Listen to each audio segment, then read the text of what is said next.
Welcome to TNT Sports Talk. Today is Tuesday, August 21st. As always, we are presented by D's Home Cuts. I'm your host, Travis Karcheski, joined by my brother, Truman Karcheski. How's it going, guys? Yeah, so we had a pretty crazy week in football, preseason week 2. Week 2 is kind of the time where all the starters start to play a little bit more. Guys who wouldn't play in week 1 start to play in week 2. Kind of start to get that arm and that body ready for a full NFL season. So we're going to do the same thing we did last week. Go through each game, give you the scores, and just, one or two talking points about the game. We're just going to go through each and every single game here. So, the first game was Eagles-Patriots Super Bowl matchup last year. Two big injuries, though. Obviously, with the Eagles, Nick Foles, he should be okay. But then Isaiah Wynn tore his Achilles. That's a huge loss for Patriots fans. First round offensive lineman to go down with an Achilles injury in his first year, it's not a good sign. It's a really hard injury to come back from. Yeah, I mean the fact that it's an Achilles is really hurts the Patriots because it might dip into next season and the next offseason program because that's such a hard injury to come back from. Especially I'm guessing for a big guy like Isaiah Wynn because he's using so much weight on that Achilles. But, I think as far as the Patriots go, they're going to be fine without him. I feel like he would have helped this season, and I feel like it does hurt. But it's going to be the Patriots, and I'm sure they have someone back there to replace him. But, offensive line has been an issue with the Patriots, in past seasons. We saw when the Broncos... lost Nate Solder, too. They lost Nate Solder, but we saw when, the Broncos beat them to go to the Super Bowl back when they had Peyton Manning. The Patriots' offensive line was absolutely horrible, and if you're a Patriots fan, you're hoping it doesn't go back to that way as it was in 2014 or whatever. Yeah, so big loss for the Patriots. We'll see how they replace that in the next couple of weeks here because you want to keep Tom Brady upright, and you need a good offensive lineman to do that. Next game, Steelers versus Packers. Packers put a 50-burger, 51-34 on the Steelers. I mean, you watch that game, first play of the game, defense for the Packers sets the freaking tone. Jamal Williams pick 6, first play of the game, and it was all downhill for the Steelers from there. Yeah, I think you just look all around. People say, 51-34, there was absolutely no defense. But Green Bay had 2 defensive touchdowns. They had a nice stop early that put the Packers in really good field position. So I'm not too disappointed about Josh Jackson won a Pro Football Focus highest graded defensive player. Yeah, I'm not too worried about the Packers defense, giving up 34 because I saw some good drives. But obviously there's still some improvement needing to be done. As far as the Steelers go, obviously Ben Roethlisberger didn't play, but they are trying to find that future quarterback in Mason Rudolph or Josh Dobbs, and both of them looked horrible. So I would say, that was a disappointing game for Pittsburgh Steelers fans everywhere. But as far as the Packers go, which I'm pretty pumped about, they looked awesome. They did have a bright spot, though. I'll give the Steelers credit. James Washington looked pretty good. He had 2 touchdowns versus 2 pretty garbage corners for the Packers. But, that is good to see. I think it was a second-round pick. So, a guy like that, he had a great year last year at Oklahoma State. To come away with 2 touchdowns, that's pretty big for them.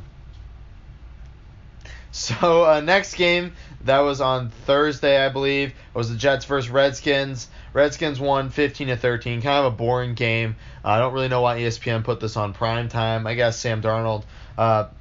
He looked pretty good, though. He looked all right. Didn't look as good as he did week 1. This is his first time running with the ones. Teddy Bridgewater looked decent. He threw a touchdown pass, but they both threw interceptions. Jets are still trying to look for that starter. I don't think really you kind of got an answer out of this game. I think Teddy Bridgewater is playing out of his mind right now. I think he's had both games he's had over 100 quarterback rating, I believe. Don't quote me on that, but I think he's playing really good right now, and I think this is perfect for the Jets because people are saying, now they got a decision to make because Darnold's playing pretty good and Bridgewater's playing really good and McCown's a good veteran.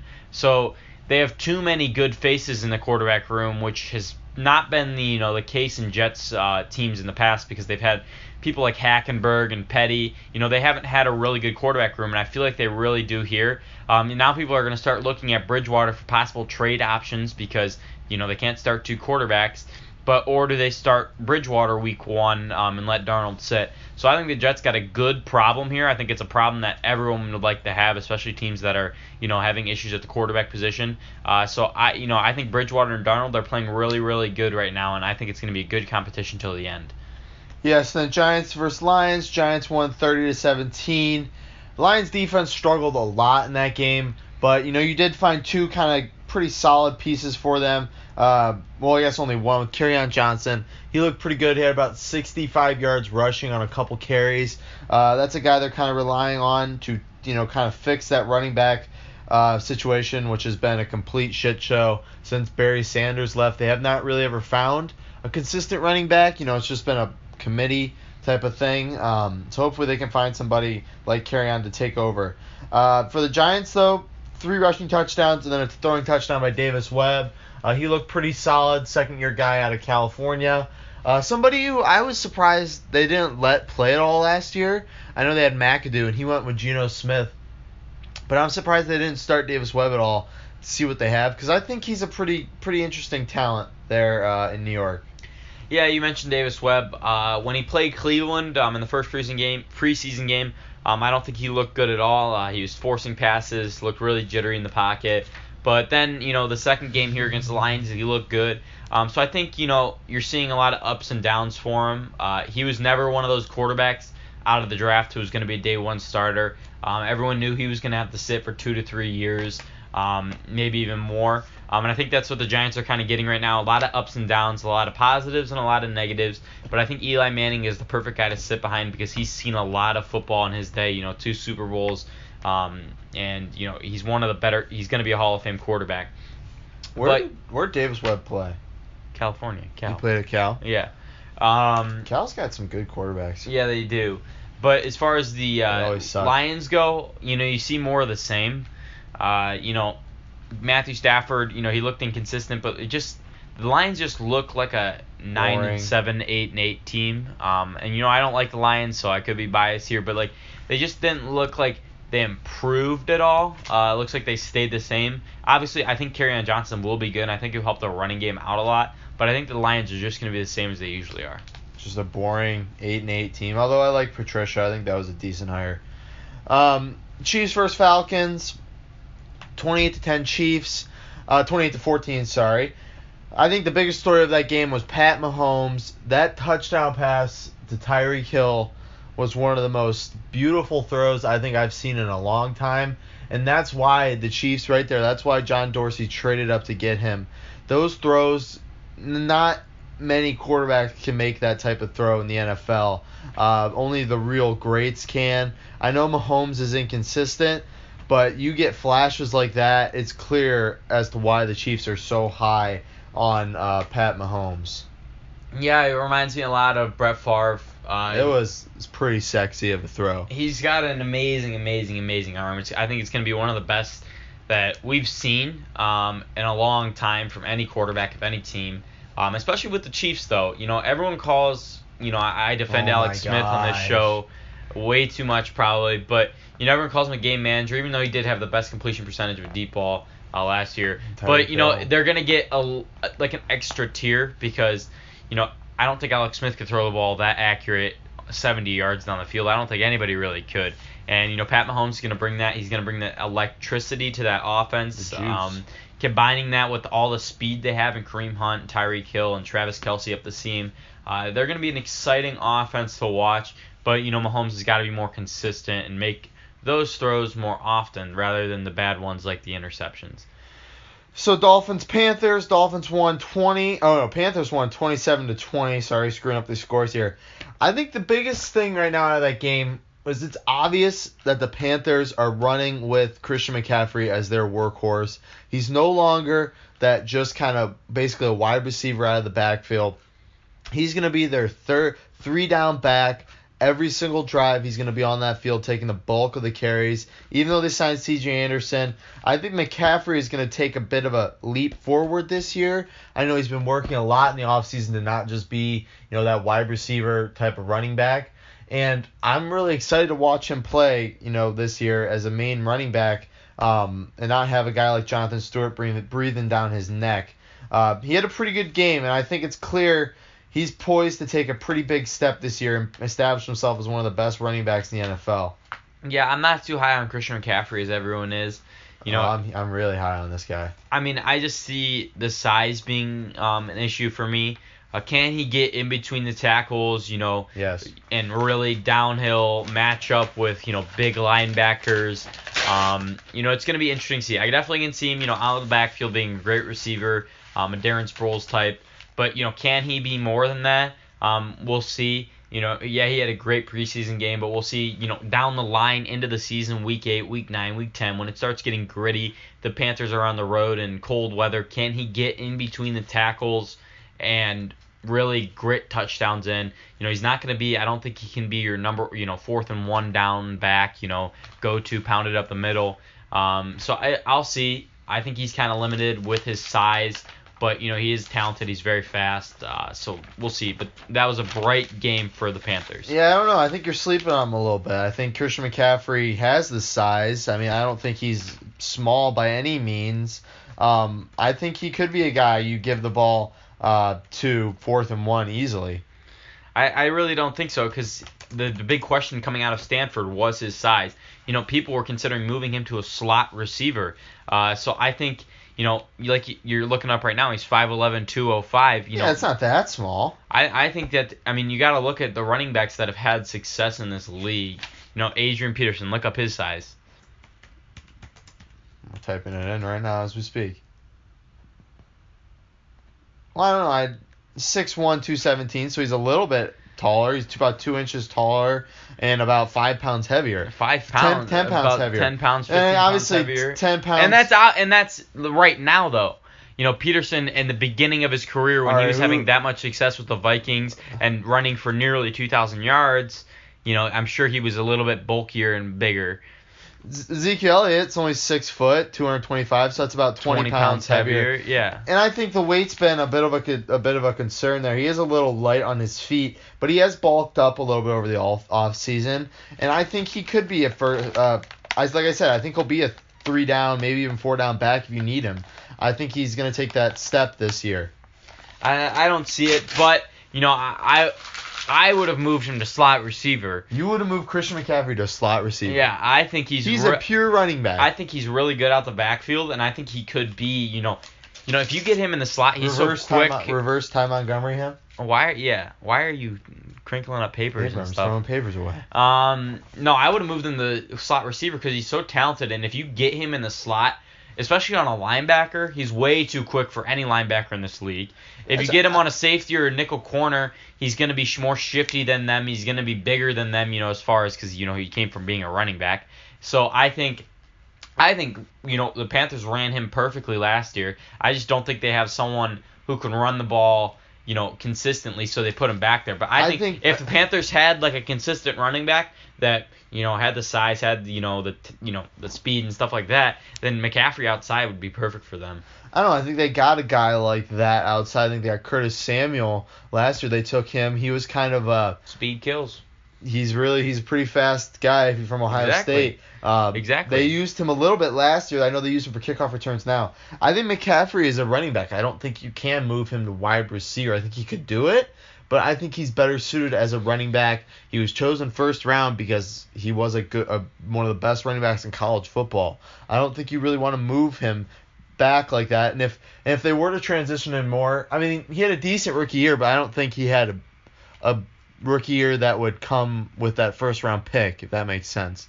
Yeah, but that's also because they were trying him at running back a lot too. He's a running back. If he focused on this is just me spitballing. I don't think they're ever gonna move him to wide receiver. But if they moved him to wide receiver consistently, he worked with the wide receiver group. He was wide receiver, then I think he would be really good. Put him, let's say he's on the Patriots as a slot wide receiver. Okay, yeah. That man is going to put up the statistics. Patriots can make any white guy who's fast a slot receiver. That man is going to put up consistent numbers that are top in this league because of the talent that he has. I think they need him at running back. I think he could play slot. I think he would do very well there, but the Panthers need him at running back.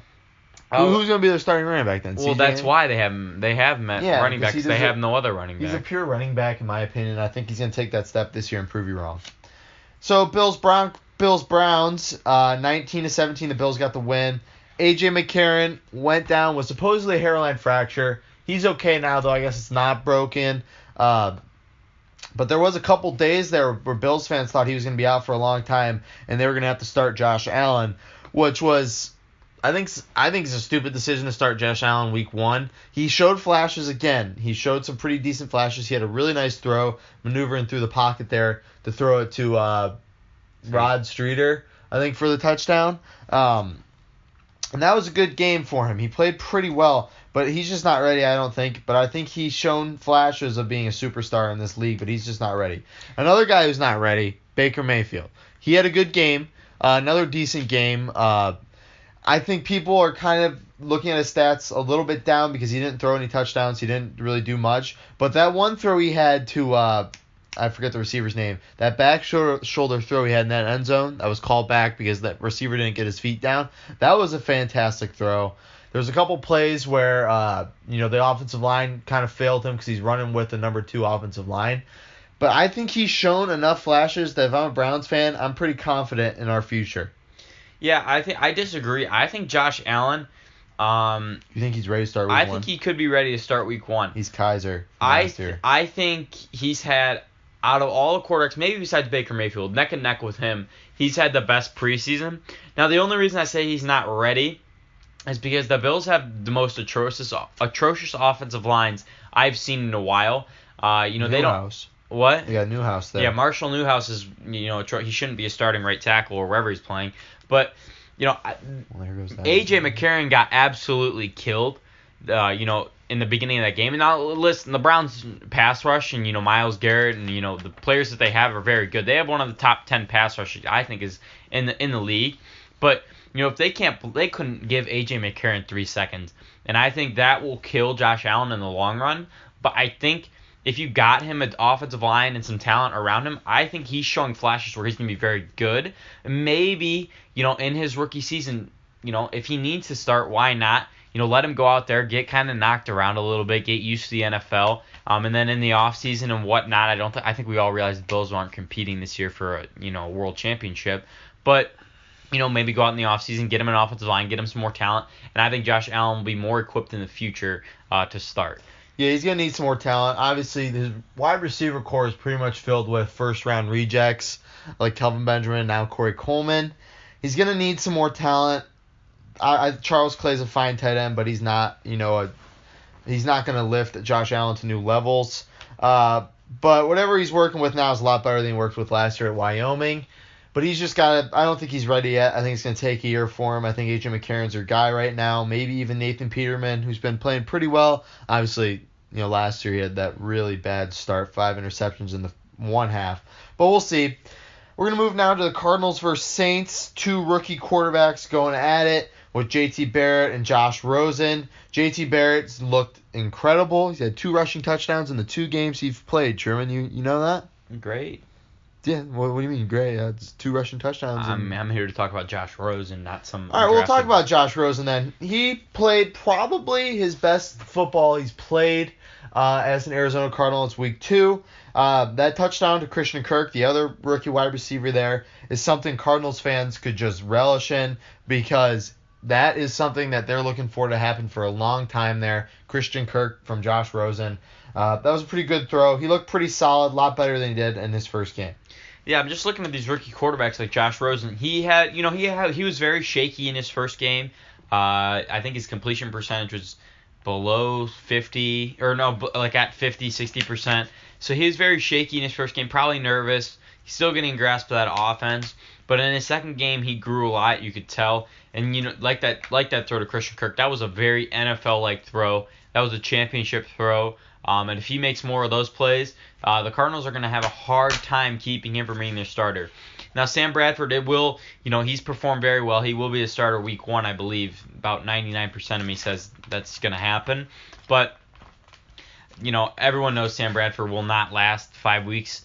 So then it comes down to, I think Mike Lennon's still on the team, and Josh Rosen. Do you want to throw Josh Rosen into the Wolves right away? We'll see. And I think the next 2 preseason games are going to be huge for him and the Cardinals to see if Sam Bradford goes down, is he ready to start right away?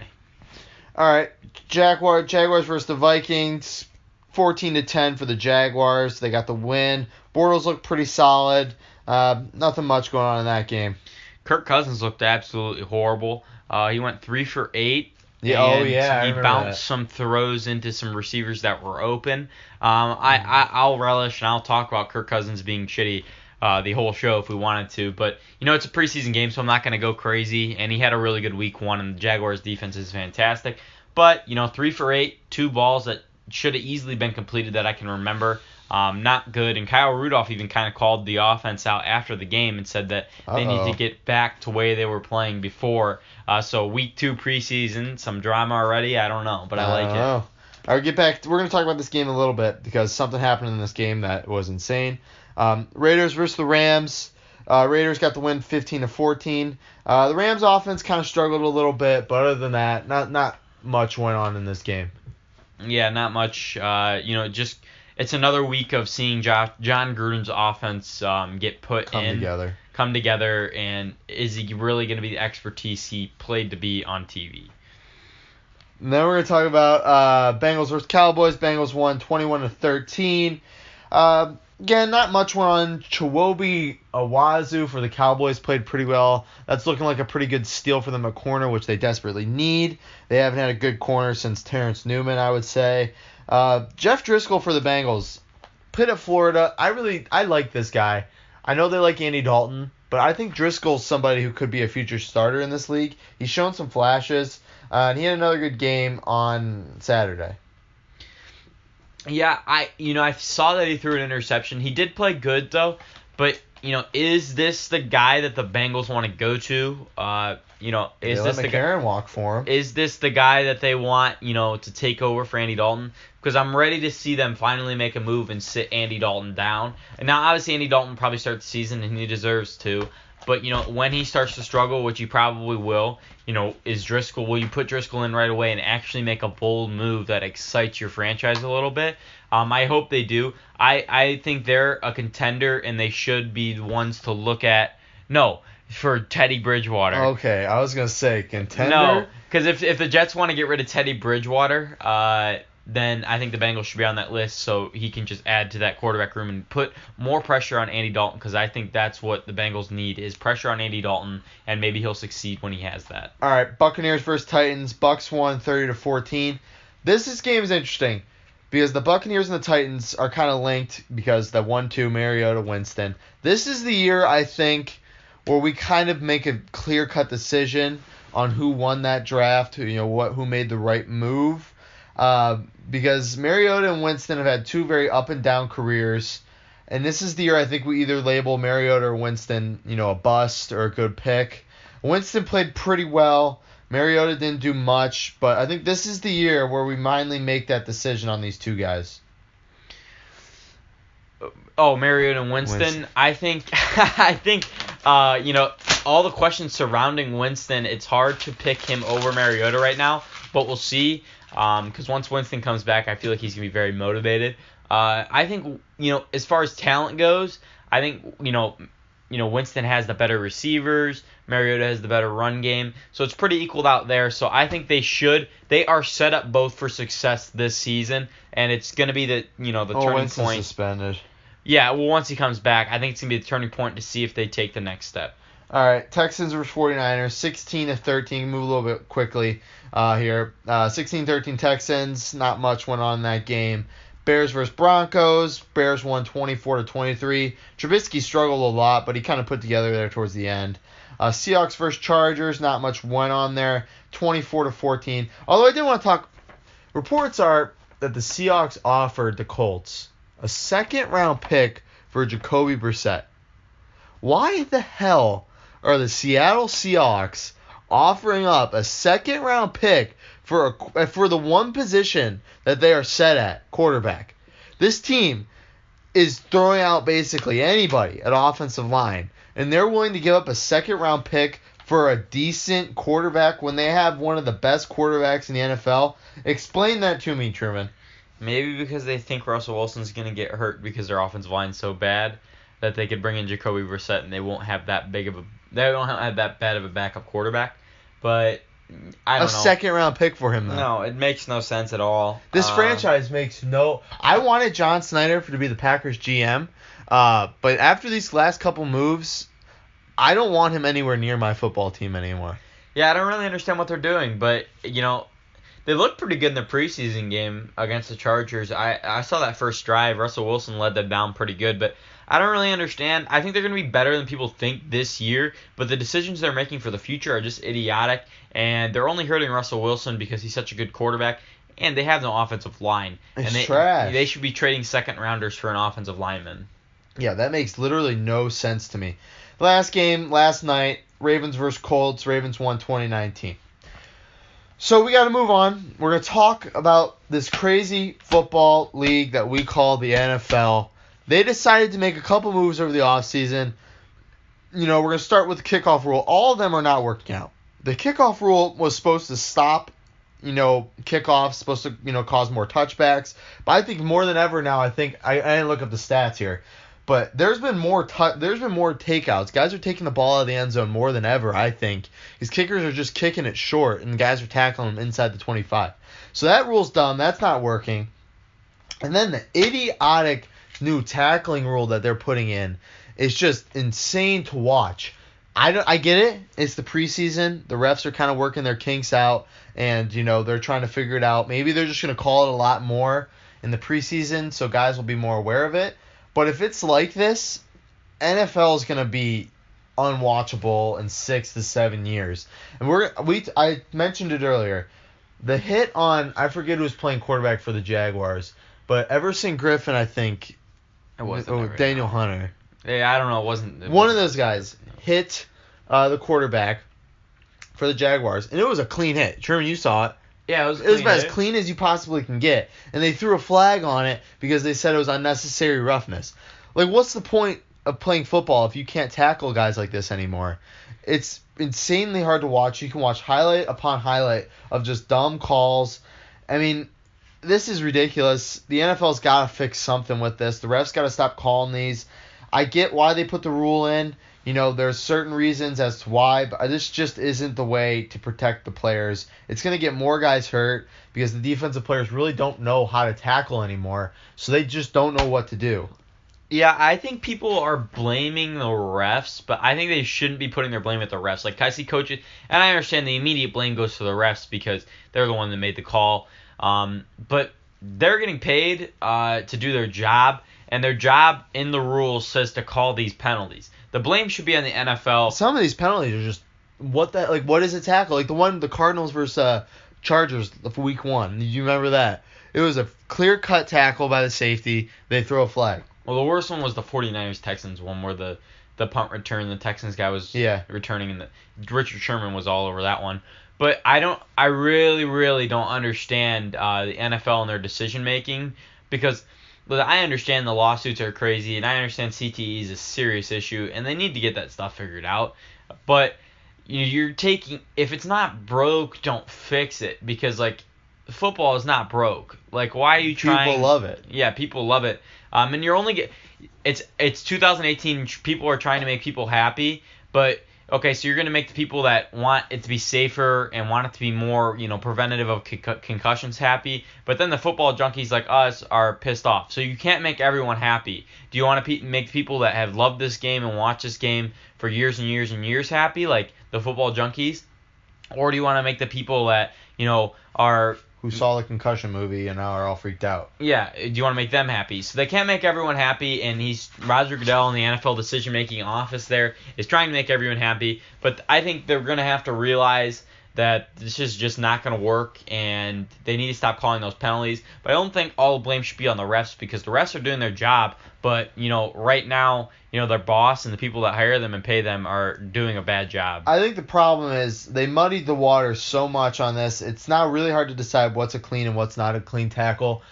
And I get it. CTE is a big issue now. It's starting to come out more and more. But I think the problem with that wasn't from the concussions in football itself. It was from, the doctors, kind of just throwing guys back out there, giving them, smelling salts, and then throwing them back out there. I think that was the biggest issue there. I don't think it was the game of football itself. I saw one story where it was Terrell Davis got a concussion, and he got, knocked out, and they just gave him oxygen and then sent him back out there. I think that's the problem is, the misdiagnosis, the kind of carefree attitude they have with it. I think if you look at concussions a little bit more seriously now, you take guys out when they're feeling dizzy or stuff like that, and then you let the players themselves decide, okay, I've had 2 concussions. Chances are if I keep playing, I'm going to get another one, and I have a huge risk of CTE there. And you let players decide from there on, do I want to keep playing or do I want to just retire? I think football, people know when you play football, it's a dangerous sport. Your body's going to get hurt. It's going to happen. We played 12 years, Little League ball, and we still, we have injuries. We've dealt with injuries. So if you play football, you're going to get hurt. I just think you got to be more aware with that, and I don't think you're going to take injuries out of this game. You're not going to take concussions out of this game. And the more you try to fix it, like the way they're doing right now, the more people are going to get hurt, and the more, people are going to turn away from this game.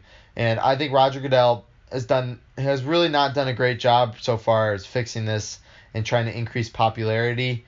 And this game, if it keeps going the way it's going, it's going to be gone in 6 to 7 years. Yeah, I wouldn't go that far, but I think they'll get it fixed because I think they realize they can't do it. So I'd say, I don't think the refs are going to be calling this severe stuff in the regular season. It's going to be so hard to watch if they are. Well, if they call, once it impacts the Packers is when I'll start to get really in there, but I don't think it's going to be this bad come, the regular season, but they'll have to get it figured out and tell the refs what to call and what not to call, because I think the refs got to be really confused, because one end, their public, coaches are in their ear 24/7, and then if they don't call it, Roger Goodell and their front office and their bosses and people who hire them are in their ear. So I think they just got to get it organized, sit down, front office, refs, coaches, owners, figure it out. I don't know whether it's next year's meeting or sometime before the season starts. Just figure it out. Yeah, and these 15-yard penalties, I think 15 yards for that's a little harsh too. But whatever. They got to fix it, though. If this is like this all season, it's going to be so hard to watch football. Couple other football headlines. Victor Cruz decided to hang it up today. He's kind of been out of the game a little bit. It was last with the Bears, I think. Bears, yeah. He was an interesting guy, undrafted. Then he came onto the scene really fast, and as soon as he came onto the scene, it seems like he left due to injuries. He got hurt, kind of fell down. But he's going to ESPN, so he's a pretty personable guy, I guess. So hopefully he'll do a good job in ESPN. Yeah, he's a good receiver, and especially that the second time the Giants beat the Patriots in the World Series, in the Super Bowl, he did an amazing job, and he was a key part to that team. Yeah, and then Richie Incognito, kind of a crazy guy, I would say. Well, he's a nutcase. Got arrested. Where did he get arrested? Arizona. Arizona, was it like a funeral home? I couldn't tell. I think it was a funeral home. Don't quote me on that. Somebody was saying something to me. I think maybe his dad passed away or something like that. And he was talking crap to the funeral directors, saying how he's got guns in his car, making threats. This guy just needs to be put away. He's insane. He's always had issues off and on the field. That whole, who's the guy that got bullied? Jonathan Martin. Was it Jonathan Martin? Mm-hmm. That was kind of the first sign of that. With the Bills, he didn't have a ton of issues off the field, but obviously he retired. He has this liver issue, but he was supposed to come back and play with the Vikings. Didn't he say something about Zimmer though? Called Zimmer a liar. Yeah, this guy's just had weird. texts with. I don't want to mess with him. I know. But obviously he's just a lineman through and through, crazy nutcase. But Good player. yeah, he was a good player. I don't think a good player. He does anything now. He was like the dirtiest player, wasn't he? Like a couple of years ago. Yeah, I mean he had to have been. People but you gotta come out and I mean, like years ago when the Jonathan Martin thing came out, I mean, regretfully, if that's a word, but you kind of defended Richie Incognito in ways everyone kind of did. Like, okay, he probably wasn't that bad. He probably did some rookie hazing, and Jonathan Martin kind of took it the wrong way. But you kind of gotta look at it now, like Richie Incognito probably did some major damage, bully wise to Jonathan Martin. Is he even in the game anymore? Jonathan Martin? Yeah, he's in jail. Jonathan Martin's in jail? Remember he made the threat on the school shooting threat, right? Yeah. Oh shit, I forgot about that. Yeah, so I mean he obviously did some damage there, but I think I totally forgot about the Jonathan Martin thing. But I think Jonathan Martin had some mental issues, obviously, clearly now. So maybe people kind of gave Richie Incognito a little bit of a break there. But he's obviously crazy. Something's wrong with him to be going around doing stuff like this. He's just a really aggressive guy, I think. And, obviously stuff like this comes out. Hopefully he'll figure whatever anger issues or something, he'll figure it out. Yeah, I mean, he's got to get figured out for the sake of his family, whatever. I totally forgot about that school shooting. Yeah. That was a wild story. Then the last football headline, Adrian Peterson is back, signed with the Redskins, 1-year deal. Gonna take over, I think, as the number one guy there in the backfield. They got Rob Kelly and Chris Thompson and the dude from Oklahoma, Samaje Perine, who kind of had a bad year last year. So there's kind of a lot of names here. I don't think Adrian Peterson's the guy. I think he'll take over, though, as the guy, but I don't think he has the ability anymore to be the guy, if that makes sense. But they had a decision between signing him and Orleans Darkwa, who played for the Giants last year, who I think is a better, younger back. But Adrian Peterson, I mean, you got a chance to sign Adrian Peterson. You're going to sign him. Dan Snyder wants to sell jerseys, and I think that's the best way to do it by signing a guy like Adrian Peterson. So I think this move is more of a PR move than it is, a football-related move. Peterson still has some juice left in those legs of his, but he's obviously on the downside of his career. And this probably, I think, unless he does really well this year, is his last year in football. We'll see. I forget his age, but he's not that old. He's got to be like 33. We're gonna look it up right now. But 33. I think as far as the Redskins go, I mean, this is a bad, running back core. I think you don't want Adrian Peterson. Chris Thompson's good, but he's a receiver. He's not a running back. I don't think you want Adrian Peterson to be leading your running back core, and he is now. But, not anymore. But he's going to be a leader, and that's key. He'll be good. He'll mentor the young guys. But 1 year, I think. I think Orleans Darkwa would have been the better signing. I don't know about that. I think he had a pretty decent year this year with the Giants. I don't know why he hasn't been signed yet. I think Adrian Peterson was a good signing because he's also a mentor. Yeah, I guess so. But that's it. We're going to move now to baseball, quickly going through the rest of these headlines because we ran a little bit long, about 38 minutes with football. But obviously football's starting up soon. Football's back. Got to talk about that. So obviously our show is brought to you by D's Home Cuts. That's the best place, again, to get haircuts around Northeast Ohio. For only $7, you can get a haircut with styling. Truman and I have been getting our haircuts there for the last couple months, and we have never looked or felt better. Every time you're going to go into the shop, you're going to get a professional cut. They get better every single time because D's is always upgrading his shop so he can give you the best haircut possible and the best haircut experience possible. You can find D's Home Cuts on Twitter or Instagram at D's Home Cuts.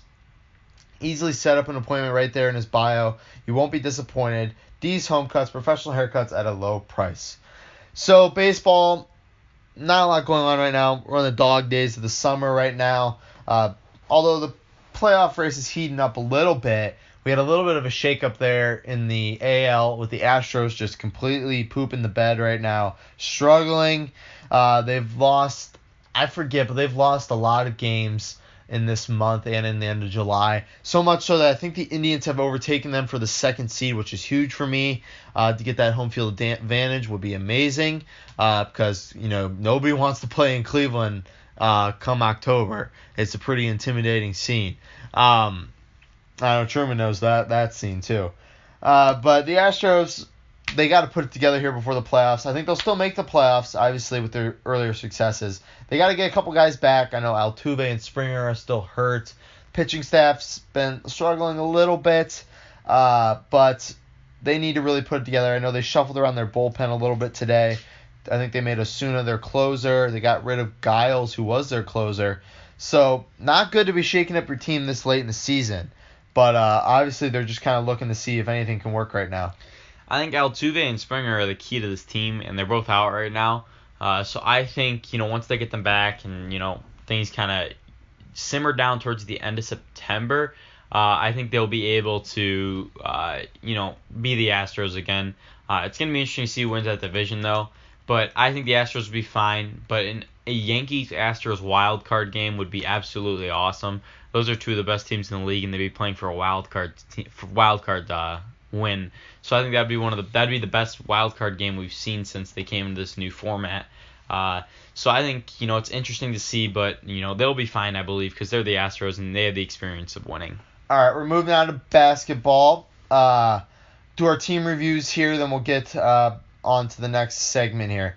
We're going to go with the Pacers today, a team who I think is going to be looking to really arise past that 5th seed that they had last year, because they kind of played really well once they got into the playoffs. They almost beat the Cavs first round, which would have been insane, and I think they got better. Victor Oladipo is their leader. Miles Turner is a really good guy, really good player, a really good young player. They added Tyreek Evans over the offseason, which is huge. He's going to really help in that starting lineup there.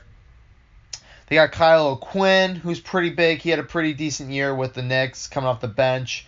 And then adding a scorer like Doug McDermott's going to help a lot too. The only guy they really lost, I would say, was Lance Stevenson, who was kind of the fan favorite. That's going to hurt, I think.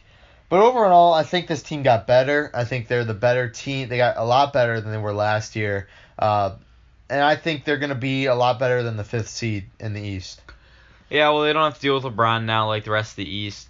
But I do think the Pacers will be good this season. I love Oladipo, but can he do that again?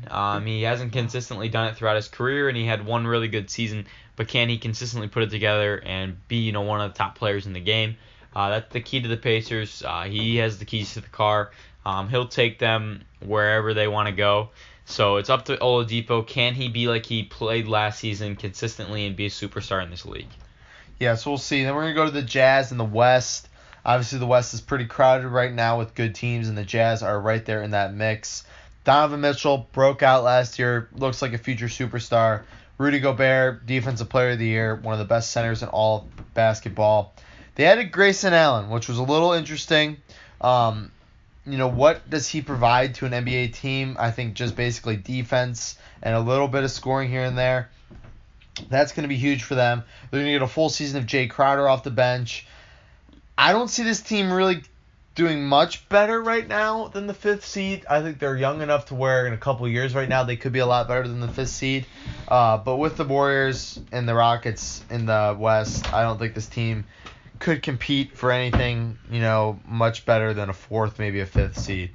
It's going to be hard because the West did just get LeBron, and, it's the West. They have the two best players in the world right now, and Kevin Durant and LeBron. So I think the Jazz, they're going to stick down by the 6th, 7th, 5th seed at most. They'll give some teams, they'll give the Warriors, they'll give the Rockets, they'll give the Lakers they'll give them a little bit of trouble in the playoffs. Maybe I could see them taking those teams to maybe 6 games at max. But they got talent. Donovan Mitchell's one of the better young players in the league. Grayson Allen's there, just be a deli, just a defense, get in your face. He's not much of a scorer, I don't think, in the NBA especially. So I think you're right, Grayson Allen. Oh, you say deli? He'll be like a deli. Oh, okay. He'll be like a deli. Come off the bench, give you some defense, give you that spark. But he won't be much more than that. But I just don't see this team, being much better than the 5th, 6th, 7th seed, and they can't compete for a championship this year. I think they still got to get another superstar, 2, maybe 3. You're a big Grayson Allen guy, aren't you? I hate Grayson Allen. Maybe big, another 2, 3 superstars the way the West is going to actually compete. All right, we're going to move now to some segments, but before that, I want to remind you that our show is brought to you by A's Lawn Service. School's starting up right around the corner. Shout out to everybody going to college right now, whether you're moving in or whatever. So you probably lost your lawn care guy over the summer with your son going off to college. So you're going to want to find a new lawn service guy. You don't really want to do it yourself, so turn to A's. Trust me, you will not be disappointed. Since 2014, A's has been providing professional landscaping around Northeast Ohio. By using professional equipment, A's constantly strives to provide families with professional landscaping at a low and fair price. Turn to A's and trust me, your lawn and your home will never look better. Like I said, your son or daughter is probably moving on to college. You don't have anybody to mow the lawn right now. That's your job. Don't do it. Don't waste your time. Don't put forth all that effort. Turn to A's and trust me, your lawn and your home will never look better. You will not be disappointed. The phone number is 330-241-2392. Again, 330-241-2392. And the email is lawnservice.a's@gmail.com. Treat yourself. Don't spend all your off time doing your lawn and your landscaping. Turn to A's. A's Lawn Service, LLC. You grow it, we cut it. So we're going to do a new segment this week. We're going to try out some new segments, some new things, try to get a little bit more viewership on the show. We got a couple segments we're going to try. We're just going to do one today because we are running low with time. We're going to do some more next Thursday to try to, get this Thursday, yeah, coming up Thursday, to try to get a little bit more viewership on the show. Listeners, tell your friends about us. We're going to do the boldest move of the weekend. So this segment's going to be, it's obviously going to get a little bit easier once, sports starts ramping up a little bit more. We're going to do boldest moves, craziest moves. If anything, could be sports, could be anything. For me, I'm going to go Richie Incognito, switch it up a little bit. It's a pretty bold move for you to threaten, I think it was the funeral director, to shoot him, kill him with your guns that are in your truck. I mean, I don't know what went wrong, what happened at his father's funeral. Obviously, emotional guy. But it's a pretty bold move to threaten the funeral director with a gun that you have in the back of your truck. Yeah, it's pretty bold. I mean, it's horrible, but it's bold. It's a bold move. Mine is probably Jimmy Butler commenting on Dwayne Wade's wife's picture. He commented, "Well, damn," in all caps with an exclamation point. And then Jimmy Butler went on and posted an Instagram post himself that had the comment. What was his caption? I'll look it up right now. But just bold in general for Jimmy Butler to comment He's on a shooter. Someone else's wife's picture and say, "Well, damn!" Exclamation point. But then he went on and posted a video on Instagram and said, "The good, the bad, and the ugly." And Dwayne Wade commented, "Put 'well, damn' in caps on my wife's photo again, and you're gonna see what the good, the bad, and ugly is like." So obviously, I think they're friends. I think they're kind of having a little fun. But obviously Dwayne Wade probably took that a little serious and a little bit defensive. A shooter. What can he say? A little bit defensive over his wife. But that's a bold move. I like it. He took a shot. So. Yeah, so we'll vote on Twitter. We're going to run a poll, see what was the boldest move of the weekend. Got a couple question and answer. Only one, actually, because we're running low here with time. We want everybody to get our little reactions to the AP poll. You can obviously go on Twitter. We're not going to run through the top 25. So I'm going to give my quick reaction here. I think we're going to get a little bit of an argument here. I don't think Wisconsin deserves to be above Ohio State. Right now, Ohio State's at 5, Wisconsin's at 4. That doesn't make any sense to me because why the hell would a team... Ohio State kicked Wisconsin's ass last year in the Big Ten Championship game, and I think we got better over the offseason with... You don't have your head coach. We're going to get our head coach. He's meeting on Wednesday. He'll be back. But even that, talent, we have a lot more talent than you guys. We have so many more 5-star, 4-star recruits. We have a head coach, too. His name's Urban frickin' Meyer. No, he's not there right now. He's going to be the head coach. You don't know that? Yeah, I do. You don't know that. A lot of question marks are surrounding... How the hell does Wisconsin receive a first-place vote? Yeah. That makes no sense to me either. So out of 61 votes in the AP poll, Wisconsin was the only other team outside of Alabama and Clemson to get a vote for number 1. They got one. Don't throw them in there. The coaches think, 3 teams got votes: Alabama, Clemson, and the Badgers. Alabama got 42. Clemson got 18. You got 1. How many Ohio State get? Well, I'm just saying, we kicked your butt last year and we didn't get worse. A lot of question marks surrounding Ohio State right now. Will they even be eligible for a bowl next year? Yes. Will they be eligible for making the playoffs? Well, here's what's going to happen is we don't know. We're playing TCU early. Wisconsin plays a cupcake schedule like usual. So when we beat TCU, we beat a ranked team, the 16th ranked team in the country. I think we'll easily go ahead and hop you because maybe if you're lucky, you'll get to meet us in the Big Ten Championship game where we'll kick your ass again in front of a national audience like we have the last 4 or 5 times that we played you on that stage. If you guys are eligible, we'll see. I think that's a big if right now. There's a lot of question marks surrounding them. So I don't even know if Ohio State should be included in this poll because we don't even know if they're going to be eligible next season. So we're going to see. They're just a bunch of cheats, so we'll check it out. Well, I think we have a lot more talent than you guys. You guys might not be eligible. Yeah, we have a better coach than you. Might not be eligible. All right, well, that's it for the end of our show. Obviously, we want to transition more into like segments instead of just reading the headlines. We wanted to do more fun stuff, make this a little bit more fun. So we'll keep listening each and every single week. Follow us on Twitter at TNT Sports Talk 12. We're looking for segment ideas. Send us. The DMs are always open. Send us questions, concerns, comments. We're trying to get better here on our craft. So we're trying to find, if this segment worked, if you like this segment, if you didn't like this segment, tell us. We want to kind of, figure out what our niche is. We got a couple more interviews, hopefully, with some guys that we're trying to work out right now. But other than that, we want to thank you to our sponsors, D's Home Cuts and A's Lawn Service. Go on to iTunes, give us 5 stars, rate, review us, and subscribe. That really helps us out. Follow us on Instagram. Truman's supposed to be running Instagram, but he hasn't posted in about... I really don't know what to post. Still follow it, though. Yeah, we'll figure it out. We'll get that moving a little bit. We're gonna get some new energy reignited back into TNT Sports Talk because we've been a little dead the last couple weeks. We'll admit that. But other than that, listen to us on 12 Ounce tomorrow from 7 to 8 a.m. or on YouTube. College, like I said, starting up. I think a majority of our listeners are college kids. Throw on TNT Sports Talk when you're walking to class, when you're at class. It's syllabus week, so not much is going on. So it's a great week to really get into a new podcast. This is the best possible podcast for you to listen to. So throw us on anytime, anywhere. We're trying to get on more platforms too. Like we said, we're 46 episodes in. We feel like we've kind of hit a little bit of a dead spot. But we're going to try to reignite this show, get a little bit more energy as we try to, get through the next 46 episodes. So we're trying to find people. Send us, DMs if you want to come on the show. We just really want to get some more energy ignited into this podcast. So help us out with that. But other than that, have a great day. Vote on our poll of who the boldest guy is, of boldest move is on Twitter. Have a great day. Tune in on Thursday to the new look TNT Sports Talk. Yep, thank you. Go Packers.